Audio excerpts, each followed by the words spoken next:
Alhamdulillah alladzi bi ni'matihi tatimmus shalihat. Segala puji bagi Allah Jalla Jalaluhu yang dengan kerana nikmatnya itu seluruh kebajikan menjadi sempurna. Dialah Allah yang sama sekali tidak pernah mensia-siakan seluruh dalam kalangan para hamba-Nya. Ketika mana baginda Nabi Allah Ibrahim alaihissalatu wassalam dibawa ke tempat untuk dilontarkan ke dalam api, kerana baginda Nabi Allah Ibrahim pada waktu itu melakukan kesalahan, memusnahkan berhala-berhala yang disembah oleh orang-orang musyrik, termasuk menentang pemerintah dan penguasa pada waktu tersebut. Maka hukuman yang perlu dikenakan ke atas baginda Nabi Allah Ibrahim adalah hukuman yang pertama dalam sejarah ketamadunan manusia, itulah dibakar. Allah. Ketika mana baginda Nabi Allah Ibrahim dibawa ke tempat menjadi untuk dibakar atau dilontarkan ke dalam api, Jibril alaihissalatu wassalam datang kepada baginda Nabi Allah Ibrahim dengan menyebut, "Ya Ibrahim, hal laka ilayya hajah?" Adakah kamu mempunyai hajat tertentu kepadaku? Nak minta tolong kau, bantuan kau, sesuatu kau, nak lepas diri daripada hukuman ini kau? Baginda Nabi Allah Ibrahim menyebut, "Amma ilaika fala." Kalau pertolongan, bantuan itu datang daripada kamu, aku sesekali tidak berhajat kepadanya. Wa anna ila Allahi uriduha haqqan. Tapi kalau yang kamu sebut pertolongan, bantuan itu datang daripada Allah, uriduha, itulah yang aku inginkan. Haqqan, benar-benar aku inginkan. Ketika mana baginda Nabi Allah Ibrahim dilemparkan ke dalam api, yang manusia menyangka tidak akan selamat Ibrahim pada hari tersebut, bahkan memerlukan air yang begitu banyak untuk memadamkannya, kerana api pada waktu itu disifatkan menjulang ke langit. Tapi Allah Azza wa Jalla menyebut, "Ya nar, kuni bardan wa salaman ala Ibrahim." Wahai api, jadikan olehmu sejuk, keselamatan, kesejahteraan untuk baginda Nabi Allah Ibrahim. Segala puji bagi Allah, Tuhan yang sama sekali tidak pernah mensia-siakan seluruh para hamba-Nya. Allahumma salli ala Muhammad wa ala ali Muhammad.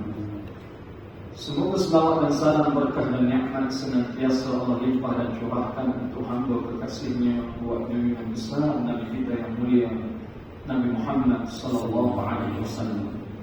Semoga kemuliaan itu bersambung untuk seluruh ahli keluarga baginda yang tercinta, isteri-isteri baginda dalam kalangan ummahatul mukminin, putra-putri baginda, orang-orang saleh yang telah pun Allah anugerahkan kesempatan hidup bersama dengan baginda dalam kalangan para sahabat yang datang selepas daripada mereka. Semoga Allah merahmati dan meridai kita dengan mereka. Amin. Ya Allah ya Rabbal Alamin. Thumma amma ba'd. Dirahmati oleh Allah yang amat dikasihi dan dimuliakan Fadilatul Ustaz Tuan Imam Pembina Manusia, usaha pengurusi pimpinan pengurusan surau kita yang tercinta ini, seterusnya ada ibu yang dikasihi dan dirahmati oleh Allah Subhanahu wa taala sekalian. Alhamdulillah alladzi waffaqana li ta'atihi wa ballaghana ila syahri Ramadan al-mubarak. Kita bersyukur kehadirat Allah kerana memberi kekuatan kepada kita untuk sentiasa taat kepada-Nya. Dan kita bersyukur kerana Dia telah menyampaikan kita ke dalam bulan yang penuh barakah. Mengambil masa yang ada, insya-Allah kita ingin berkongsi satu dua perkara, dan mudah-mudahan ia memberi manfaat yang besar kepada diri saya khususnya dan sekalian hadirin yang ada di dalam dewan salat pada malam. Baik. Rasul sallallahu alaihi wasallam pernah membenarkan mimpi salah seorang daripada sahabat baginda. Nama sahabat tercatat sebagai salah seorang daripada 10 jaminan syurga. 10 mubashshiruna bil jannah, ada 10 sahabat utama. 10 orang ini spesial daripada sahabat biasa. Dan ketika mana Rasul masih hidup, baginda garanti mereka adalah ahli syurga. Subhanallah. Baik, yang dimaksudkan di dalam riwayat ini, sahabat itu bernama Talhah bin Ubaidillah radhiyallahu anhu. Kisah ini diriwayatkan dalam berbagai kitab hadis. Antaranya disebut oleh Al-Imam Ibnu Majah di dalam Sunan Ibnu Majah nomor hadis 3925. Diriwayatkan juga oleh Al-Imam Muhammad Ibnu Hibban Al-Busti di dalam Sahihnya nomor hadis 2466. Diriwayatkan juga oleh Al-Imam Al-Baihaqi di dalam As-Suhud nomor hadis 310. Diriwayatkan juga oleh Ibnu Khuzaimah di dalam Sahihnya, Imam Ahmad bin Hanbal di dalam Musnadnya, juga Muhammad Ibnu Abdullah Al-Hakim di dalam Al-Mustadrak ala Sahihain dengan sanad yang sahih. Baik, Talhah ni pada suatu hari ketika mana dia tidur pada waktu malam, dia bermimpi, inni ra'aitu fil manam wa anna 'inda babil jannah. Dia bermimpi pada malam dia tidur. Dalam mimpi dia kata betul-betul aku berada di depan pintu syurga. Kita tak boleh cerita. Saya buat disclaimer sikit, minta maaf kalau keluar bahasa international saya, bahasa orang minta maaf. Kita cover tapi over you. Baik. Kita tak boleh cerita macam mana pintu syurga. Saya bagi analogi, walaupun bukan bandingnya, kediaman paling mewah di sesebuah negara, khususnya negara kita Malaysia, mana? Istana. Setuju dengan saya? Istana. Kalau di ibu kota, istana negara, no. Kita exit jalan hutan nak masuk KL tu nampak dah dia. Tambah-tambah kalau kita lalu waktu malam, lampu tu berlelih. Tu lah. Baik. Jangan cerita pintu istana. Jangan nanti istana tu lain dah. Tak dia tak sama nak tak itu. Kita ni bonggol muada, kan muada, segala-galanya ada. Dia betul. Kiri kanan pula rasa ada pokok-pokok atau pohon yang jadi pasti. Tak, yang jadi pokok harta pasti. Kalau kita tak nimbang air, betul. 50-50. Gusti lagi sepanjang jalan menuju ke istana, Gusti tempat itu comel. Subhanallah. Baik, belum itu dia baru luar sampai itu pagar pula besar ada banyak tu. Tak cukup 5 orang, mudah mana. Kalau di depan pintu pagar istana pun keindahannya luar biasa. Itu nak masuk istana, balai sendiri, dewan utama, lagi. Masuk kalau ada pengalaman, nak sampai ke tempat penuh tu. Berapa macam diri ada ni? Ini boleh tukar pula kalau. Baik, itu istana. Syurga ada bandingnya. Dalam hadis riwayat Imam Bukhari nomor hadis 514. Addatu li'ibadi as-salihin ma la 'ainun ra'at wa la uzun sami'at la khata 'ala qalbi bashar. Telah aku sediakan, kata Allah Azza wa Jalla, kepada hamba-hamba yang saleh tempat tinggal, kediaman bagi mereka ini yang tidak pernah mereka gambarkan dengan mata mereka. Mereka tak pernah main. Telinga mereka pun tak pernah dengar. Bahkan hati mereka pun tak pernah perintah ni ikut syurga bukan. ketika Talha bin Ubaidillah dia bermimpi dan berada di depan pintu syurga.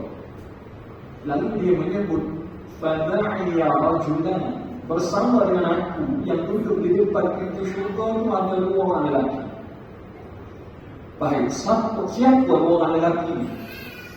Di awal hadis disebutkan, "Qadima rajulaini min baliyyin ila Rasulillah sallallahu alaihi wasallam." Dia kata, telah datang 2 orang lelaki. Dalam riwayat Abu Dawud disebut 2 orang ini adik-beradik. Datang dari satu tempat namanya Baliyyin atau Baliyun. Saya pun dari sudut ketepatan tempat ini di mana, wallahu a'lam, cuma ada qaul pendapat yang menyebut tempat ini dia berada di perbatasan, di sempadan, di hudud antara Saudi dan juga Yaman. Tapi dah masuk dalam wilayah Saudi. Wilayah Saudi di situ namanya Najd. Di dalam wilayah Najd ada satu daerah besar namanya Al-Yaman. Dalam daerah Yaman ada perkampungan kecil, salah satunya nama Baliyun atau Baliyun. Jarak dia nak sampai ke Madinatul Rasul sekurang-kurang 736 km jauh. Datang dari jauh kepada Nabi. Fakana Islamuna jami'an, offer diri, tawar diri masuk Islam.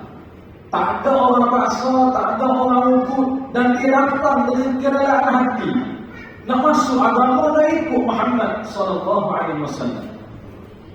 Lalu cerita lagi Talha, fakana ahaduhuma, dia kata si abang ni asyadda ijtihadan min sahibihi. Abang dia ni comel untuk dia, akhlak baik untuk dia, rajin sembahyang untuk dia, suka berpuasa untuk pada dia. Faghazza mujtahidan hatta ustushhida. Bahkan kemuncak daripada amal saleh lelaki, dia menyertai peperangan berjihad di jalan Allah, gugur mati syahid. Mati syahid luar biasa. Nanti kita cerita.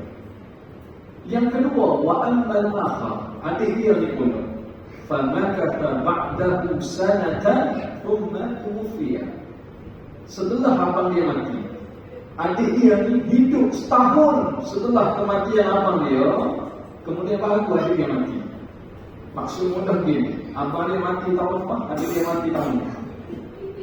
Besok adik dia setahun lagi, abang dia mati dulu, setahun kemudian baru adik dia mati. Adik dia ni pula orang yang biasa saja. Dia sembahyang, puasa dia puasa, cukup haul dia sok zakat dia buat, haji dia buat. Tetapi dia ni mati pun mati biasa, bukan mati syahid. Kata Talha, ketika aku dan abang dia dan adik dia, kami bertiga berada di depan pintu syurga. Tengah-tengah kami tunggu depan pintu syurga ni. Thumma kharaja, keluar malaikat yang menjaga syurga, datang kepada kami. Fa'adina lilladina tuwfiya al-akhar, mempersilakan adik dia untuk masuk syurga terlebih dahulu. Thumma kharaja, keluar sekali lagi. Fa'adina lilladina istushhida, baru persilakan abang dia untuk masuk syurga. Setelah adik dia masuk, setelah abang dia masuk, malaikat itu marji'an, datang kepada. Lalu malaikat tersebut, irji' fa innaka lam ya'ni laka ba'd. Talha, kamu balik dulu. Giliran kamu masuk syurga, tak sampai lagi ya. Balik dulu. Dia dengar kali balik dulu ni. Mastaiqadha, dia bangun tercanggut, rupanya mimpi. Bermimpi. Esok hari itu, fahaddatha hadithan, dia cerita mimpi dia pada sahabat-sahabat dia. Bahasa mau dengan Nabi dapat minum air. Saya sembang dia cerita semalam aku mimpi 3 orang di depan pintu syurga belah-belah ni, tetapi nak pelik dia kata 3 orang ni abang dia mati syahid, adik dia mati biasa, tapi malaikat tu persila adik dia tu masuk dalam syurga. Bila adik dia masuk dalam syurga, barulah abang dia dipersilakan masuk